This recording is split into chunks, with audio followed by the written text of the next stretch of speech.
Well, much of the media have mocked the existence of unidentified flying objects. The U.S. Pentagon has been studying this subject for quite a long time and apparently will soon release some of its findings, which remain classified.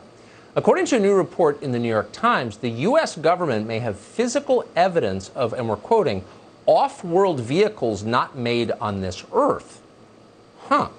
The government has also released footage of UFO sightings, including a 2004 encounter recorded from an advanced Navy fighter jet.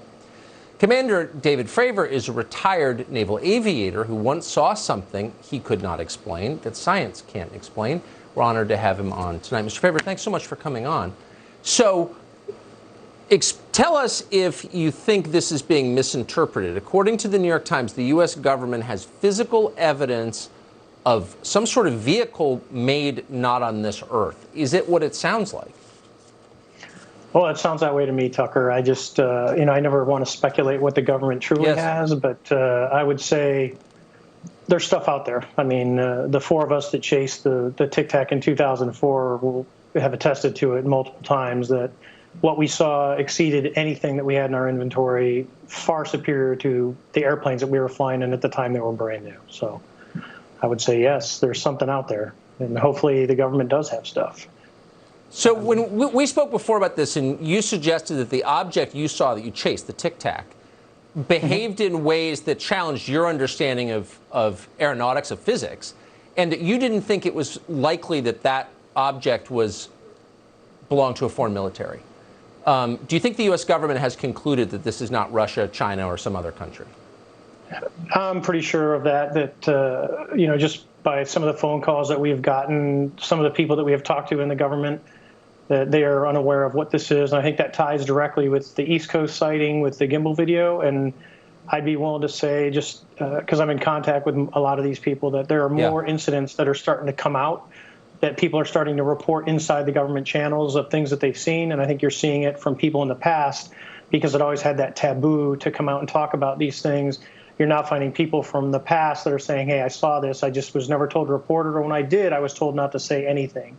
Yes. So I think since 2017, the world is starting to change because of the publicity, because of the attention of the Senate and the Congress, because of people like Marco Rubio on the Intel Committee of telling the DOD, hey, I want to report.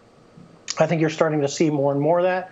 And I would say if the government does have stuff, and I don't know what they have, but if they do, I would think that, there's probably stuff. If you go, Roswell was 73 years ago. If something did happen, because there's a lot of speculation that there was something other than a weather balloon, where's all that at? Yeah. I mean, if just by odds, something would be here. So that raises the question of why all the secrecy? I mean, clearly the U.S. government has lied to the public for maybe 73 years. Why do you think? Well, if we go back to like Project Blue Book and go, it was done, it really did two things. One, it investigated occurrences and sightings that people saw.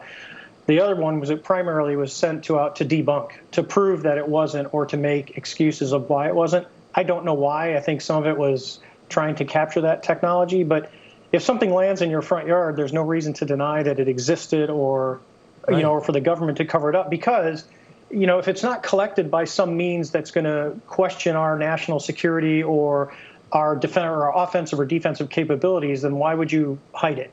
That just baffles me. Just like our incident, why wasn't it thoroughly investigated at the time for something that literally could penetrate a battle group spaces, and they did nothing? I mean, there was nothing done until really about 2009.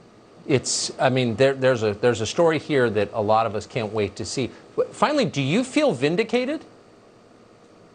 I never, you could say that, but I never, most of the fellow aviators that know the group of us, we were never like chastised, or, you get ribbed, but it was never like you're crazy or anything like that. Right.